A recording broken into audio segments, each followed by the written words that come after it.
very much, Professor Gerald Doyle, and thank you very much, Professor Datta, and all the esteemed faculty and guests who are here, participants. Thank you for giving me this opportunity. I'll quickly get into my topic. Just one, in fact, I'd like to submit. I come from the first B school of the country set up in 1953. This is India's first business management school, and many say is the first in Southeast Asia. So that is how the government also recognizes us. Now, yes, the topic for the day is marketing of government-aided B-schools post-COVID era challenges and opportunities with special emphasis to the state of West Bengal in India. Yes, this is a big challenge, I think, not only for us, but probably globally as we see. So what I thought, I'll just share my thought. Initially, it will be a very generic sort of discussion I'll like to submit. And then I have identified some tools by researching with students who think that this can be very effective to reach them.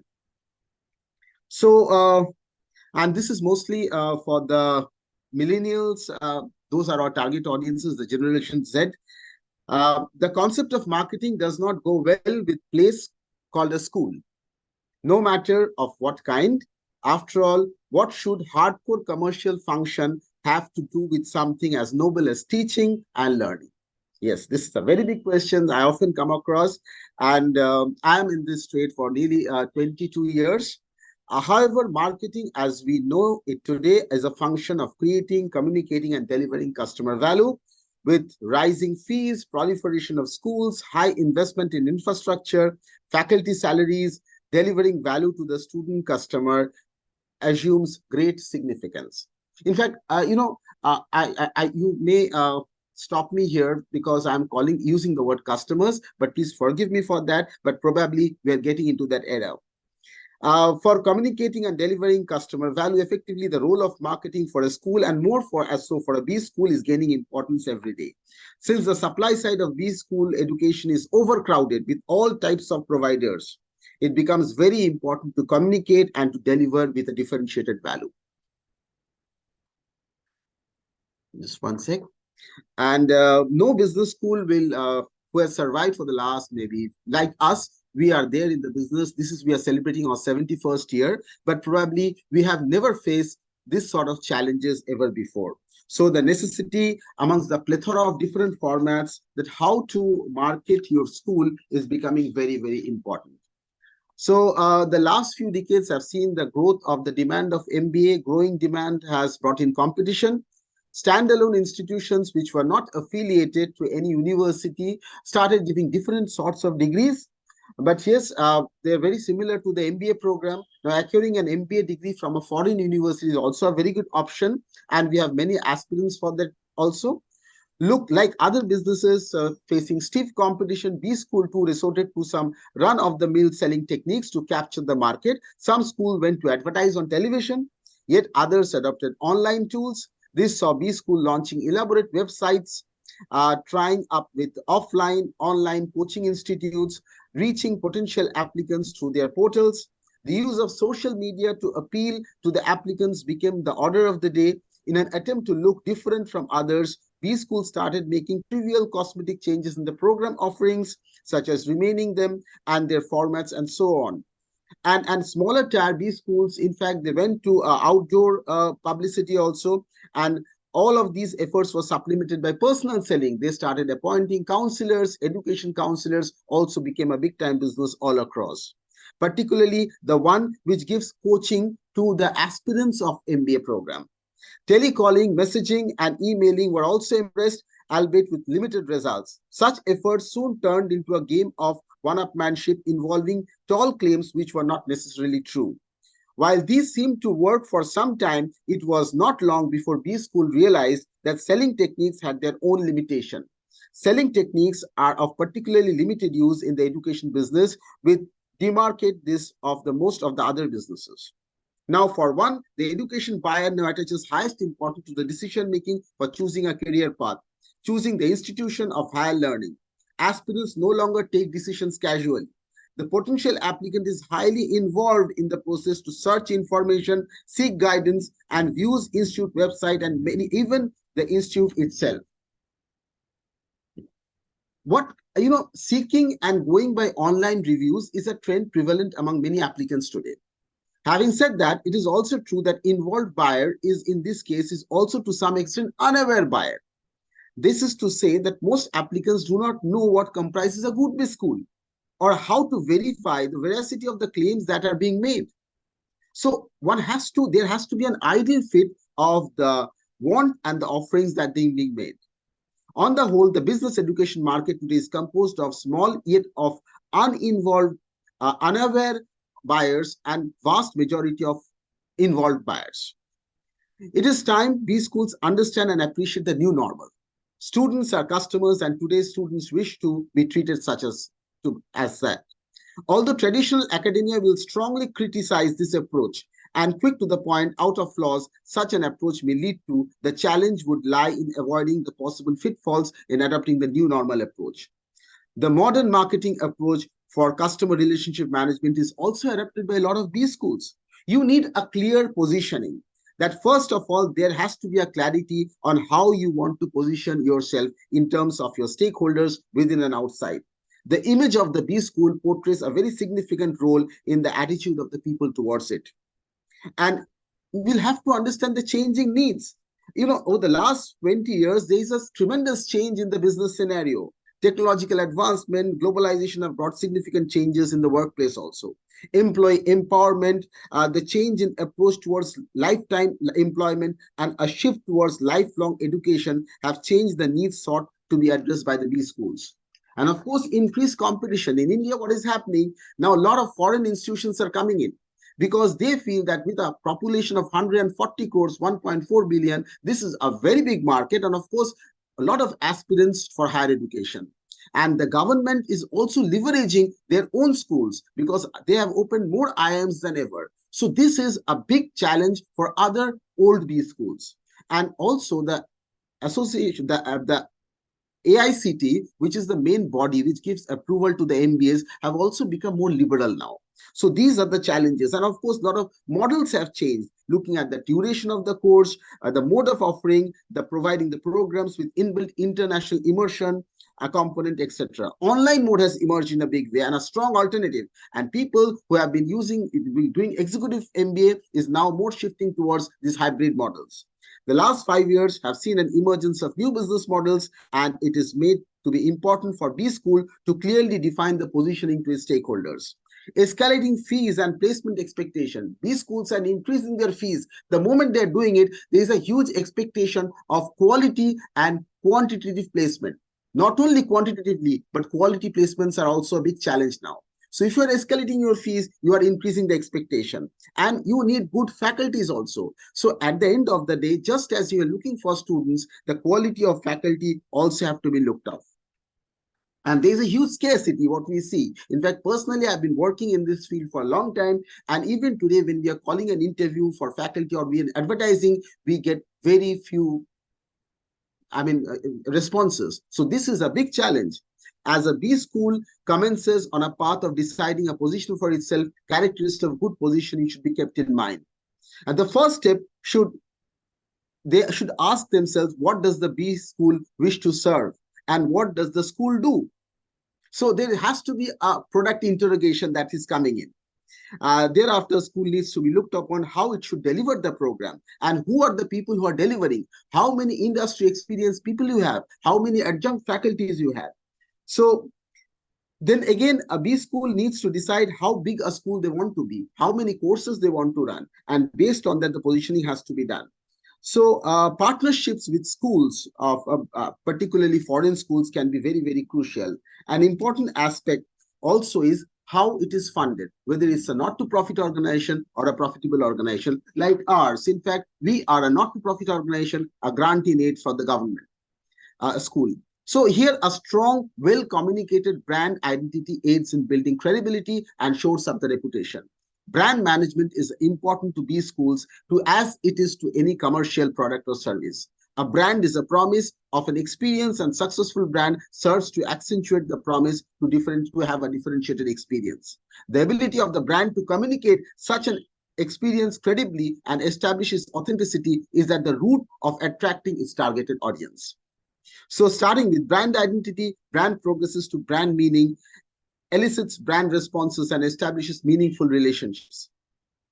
As B school marketer must give the prospective student good reasons to buy his offering in preference to that of competition.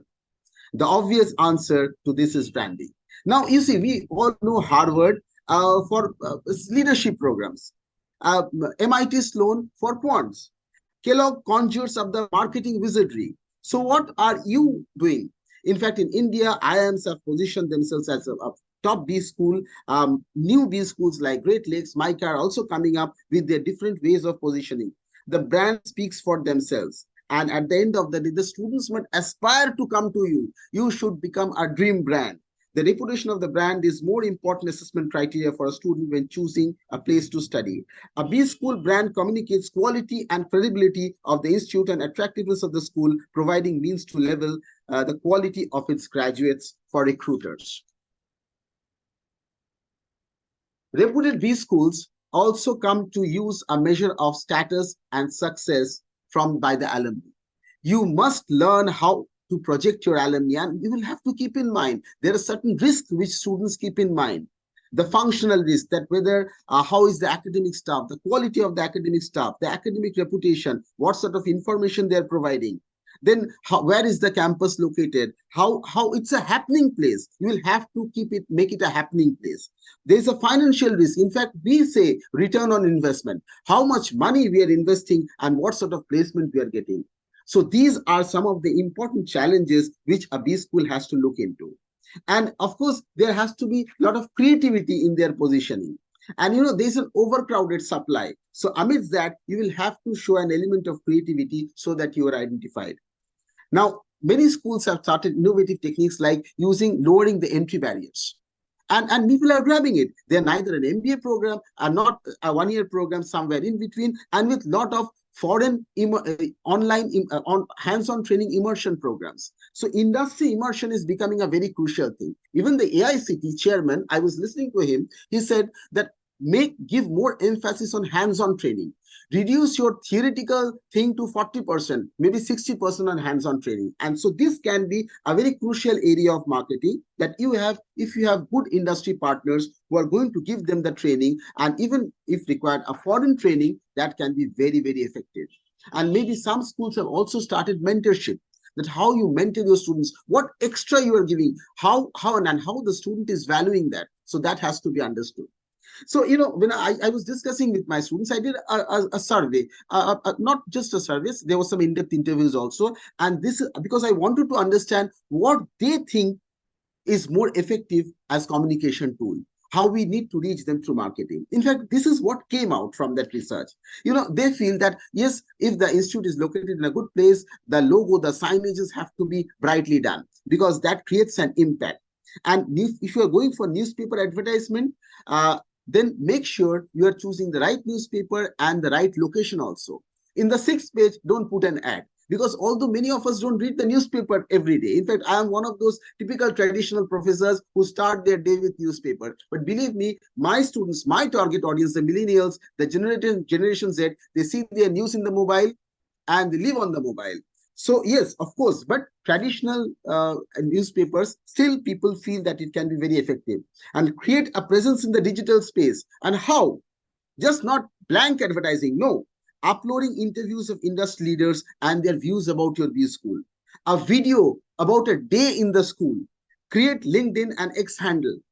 Invest in search engine optimization, particularly emphasizing what value you are giving for money and what are your USPs. For us, say, for example, we are the oldest B school of the country. Hire an agency if required to post digital ads. Don't try to do it yourself all the time, because this has to be done very professionally. And as all of you know, that AI is taking a big role in doing it.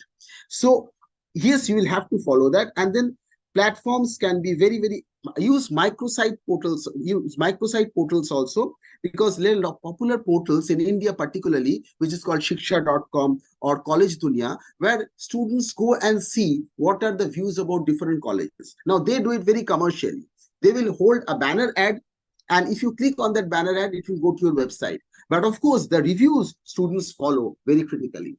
and have a dedicated Four helpline minutes number. left, Professor Das. 4 minutes left. And have a dedicated helpline for MBA aspirants, because those touch points are very, very crucial. If possible, create a buddy system with amongst your students, because they are your future influencers. Update your website with photos and upcoming events, and that helps actually in searching in the YouTube, because when you are updating with regular photographs, that increases the chances of people seeing you. Start a scholarship quiz if required, because you will have to keep engage people, particularly with the third and the fourth year students of different colleges before they apply for MBA. Involve them in quizzes, and maybe the prizes can be free counseling or free grooming sessions. Those can be very, very effective. You can also start a competition with, say, Shark Tank, like Shark Tank, or with Amazon War Challenge, things like that, that improves your branding. Participate in education initiative of industry bodies, that because that way companies also come to know about you, and they will also show interest in taking your students. And finally, for the executive program, you will have to get in touch with corporates who can send them. Have more inter-college summits. Amplify the student and alumni success stories in the website. And the very interesting thing came, students want a t-shirt, particularly they want to wear it and one day of the week. And just imagine that particular day, your 1100 students wearing a t-shirt with your logo, along with your faculty and staff. They are moving ambassadors. And that creates a solidarity also, because they must feel for your institution, because they are your future ambassadors. And then alumni meeting, influencer marketing is taking a crucial role, but collaborate with the alumni industry expert to play the role of influencers. Just not hire people. And another very age-old method, but very, very effective in education, publicity. Make your allow your faculty to interact with the newspaper, so that their interviews come out, because publicity has got more credibility than other communication tools. Maybe bring out articles, and very generic articles about your organization, just not talking about admission to this course. No. And also, if possible, have more strategic MOUs with foreign universities of repute, because this is now the go of the day. People want to have everything out of a course. And also we can target the neighboring countries. For India, of course, Bangladesh, Nepal and Bhutan can be very, very effective. But there I have seen from my experience, a lot of agents work. Don't bank on agents. You work with your agents to establish your brand there. And if required, form a satellite center, so that people start taking interest. And then make a reception which can be more effective. The look 2 of the minutes, reception Professor Das. right. 2 Wonderful. minutes. So, right. Thank you so much. In fact, and also you celebrate a day, but some days, though, this is what we call as brand ritual. Select few days in your organization, maybe your foundation day, maybe the birthday of your founder director, and celebrate that and amplify that, because that also creates a lot of impact. And yes, conferences we do, but at the same time, conference which students will find more interesting, having more impact. And then finally, faculty should also participate in different programs, because that also creates an image as judge. Particularly, few days back, there's a top organization in India called ONGC, and I was there as a jury. I was selecting. So, these are the different methods. But yes, we'll have to do something. Otherwise, what is happening? We are just a typical commercial business schools can be there spending a lot of money in advertising. But yes, we cannot. Because if you spend too much of money in advertising, the question comes, why they need to advertise so much? Because the credibility comes into question, because word of mouth plays a very, very important role. And as I say now, it's more word of mouse. With the click of the mouse, you can let the entire world know what is happening. And be transparent. Thank you very much.